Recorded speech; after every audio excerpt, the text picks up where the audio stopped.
Estrategias para mejorar ganaderías vacunas.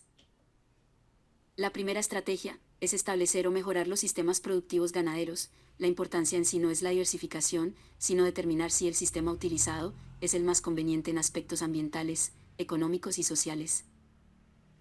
En las ganaderías especializadas en el doble propósito, es decir, las ganaderías que tienen como objetivo producir carne y leche al unísono, presentan flexibilidad ante la inestabilidad económica y acepta variabilidad tecnológica.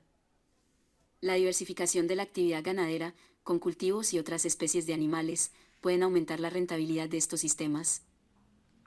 Para mejorar las ganaderías, es vital revertir todas las condiciones que impiden el crecimiento en el sector ganadero. La visión debe estar orientada a solventar el déficit que existe de leche y carne y que el productor ganadero tenga la oportunidad de competir con los productos que son importados.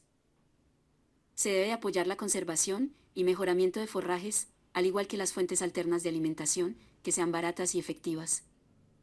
Se debe brindar un valor agregado a la leche, como por ejemplo la fabricación de quesos y cremas.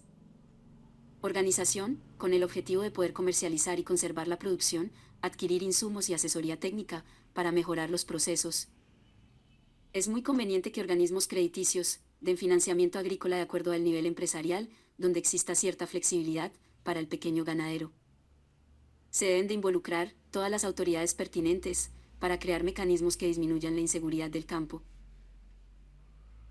La asistencia técnica debe abarcar el sistema completo de producción, es decir, genética, alimentación, sanidad, manejo de cultivos, etc., pero lo más importante es que sea llevado a cabo de forma continua. La capacitación es la base de la superación, esto con la visión de que todas las personas involucradas cuenten con el conocimiento y dominio de técnicas modernas que tienen como fin producir más con menos. Por medio de la agroindustria, se deben de fomentar estructuras que tengan como fin la conservación de la leche. Manejar la actividad agropecuaria de forma integral, con el fin de minimizar el deterioro al medio ambiente. Es necesario el planeamiento de acciones a corto, mediano y largo plazo con el fin de obtener el mejoramiento del sector rural.